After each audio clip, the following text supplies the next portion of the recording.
आध्यात्मिक दुनिया का सबसे बड़ा रुकावट कहिए या दुश्मन कहिए, कुछ भी कह लीजिए। आध्यात्मिक दुनिया में प्रवेश करने के लिए सबसे पहले मन के बारे में बात की जाती है। हमेशा मन क्या है? मन की उत्पत्ति अहंकार से होती है। अहंकार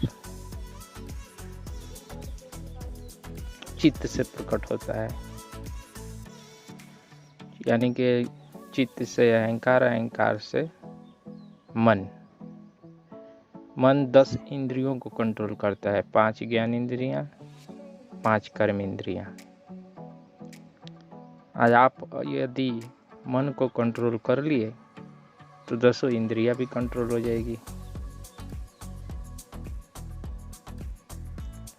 ये 10 इंद्रियां मन के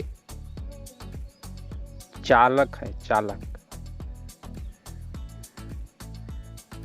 10 के ऊपर बैठकर चलता है, समझ लीजिए, सवारी। 10 इंद्रियों का रथ, उस पर सवार मन। मन हमेशा चंचल रहता है, इतना चंचल अगर उसके बारे में बोला नहीं गया, उसके बारे में सोचा नहीं गया, उसको कंट्रोल नहीं किया तो उसका कोई लिमिट नहीं है। अनलिमिटेड है, अनलिमिटेड। तो इस समस्या का समाधान कैसे हो? देखिए, मन को हमेशा कार्य करने का,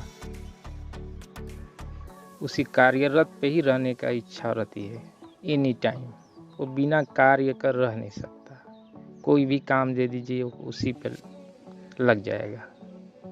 जहाँ जहाँ आपका ध्यान जाएगा वहाँ पे मन पहुँच जाएगा।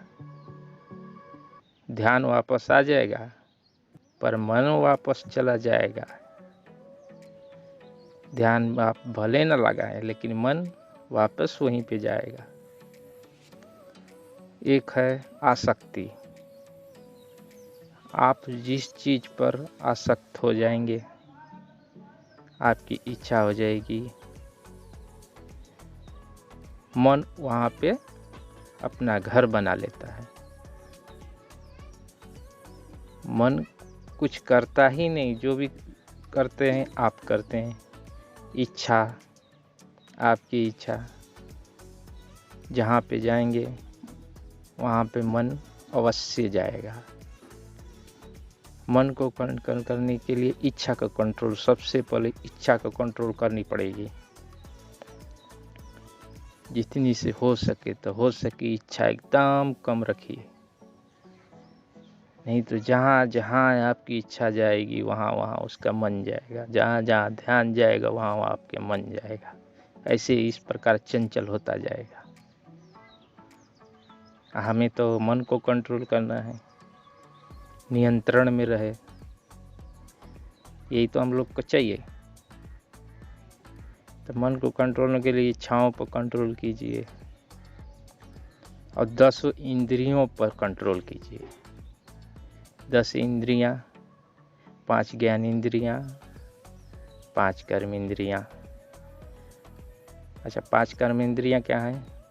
हाथ, पैर, मुंह, जननेंद्रिय, गुदा द्वार, ये 5 कर्म इंद्रियां हैं। 5 ज्ञान इंद्रियां क्या हैं?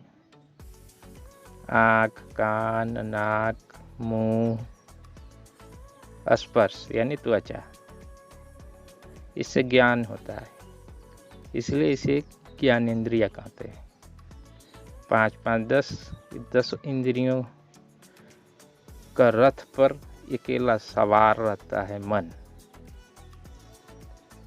यदि आप मन को कंट्रोल कर लेते 10 कंट्रोल हो जाएंगे, पर ऐसा होता नहीं है, कर नहीं पाते। इसलिए थोड़ा, जैसे आँख से आप देखते हैं तो वही देखने की कोशिश कीजिए जो अच्छा, बुरा ना देखें, हमेशा अच्छा देखें तो अच्छा सोचेंगे। अगर बुरा दिख भी जाए तो उसके बारे में अच्छा ही सोचें, बुरा ना सोचें, नहीं तो मन मलिन हो जाएगा। मन को हमेशा जितना हो सके शांत रखने की कोशिश कीजिए। शांत कैसे रहेगा? जब आप की इच्छाएं चंचल ना हो। जितना चंचल करेंगे मन उतना शुरू हो जाता है।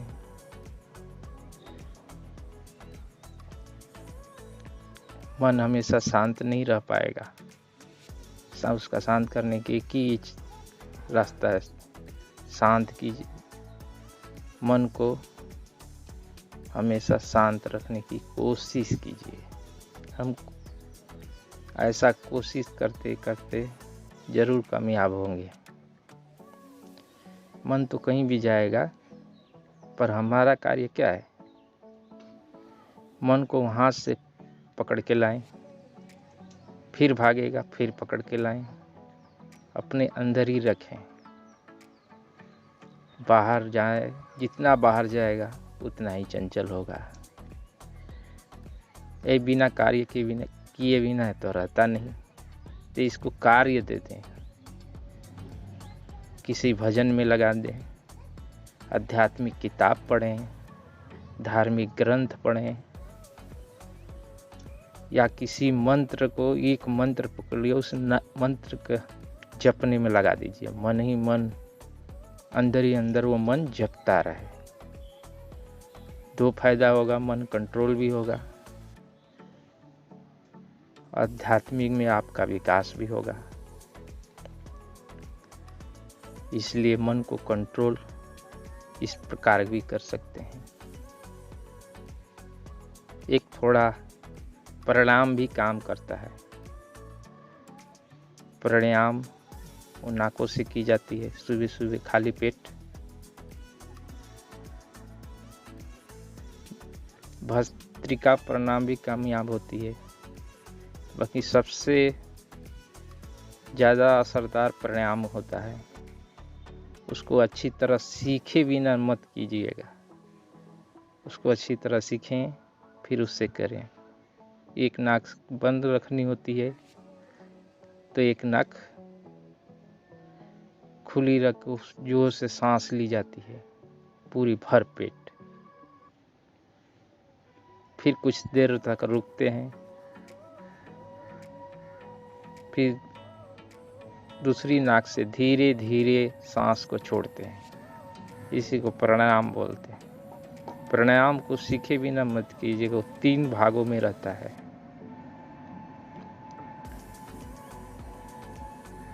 रेचक कुंभक और वाह्य कुंभक, 3 रूपों में की जाती है प्राणायाम। लेकिन शुरू में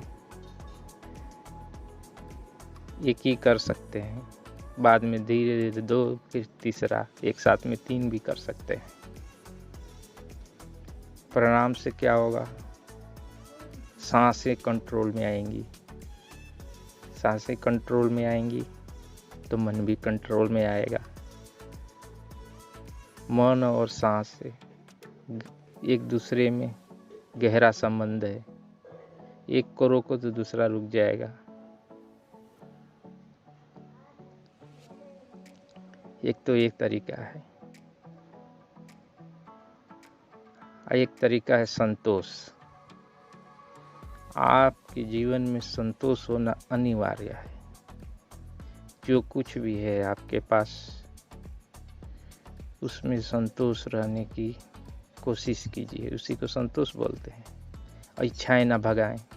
इस असंतोष के वजह से ही इच्छाएं भागती हैं, जिसके कारण मन भागता है, अशांत रहता है।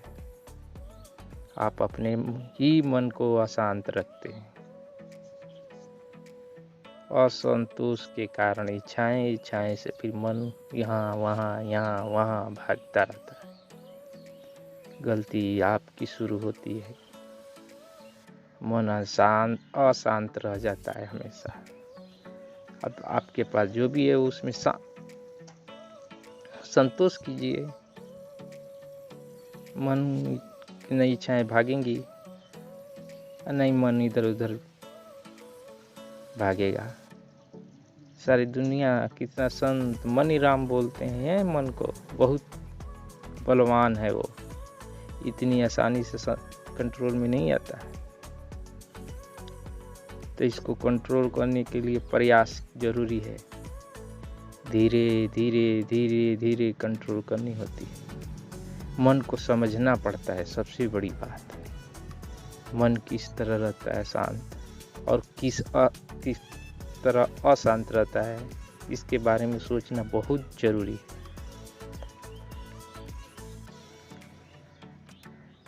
जिस कार्य पर लगा देंगे उसी कार्य पर रहता है। जैसे कि 5 ज्ञानेंद्रियां हैं, कान से सुनते हैं, वहाँ पर मन तुरंत चला जाता है, जो क्या सुना है क्या नहीं तुरंत चला जाता है। नाक है, सुगंध आएगी, कहाँ से सुगंध आती है, तुरंत मन वहाँ पे चला जाएगा। ये 5 से ज्ञान होता है, 5 ज्ञानेंद्रियां से।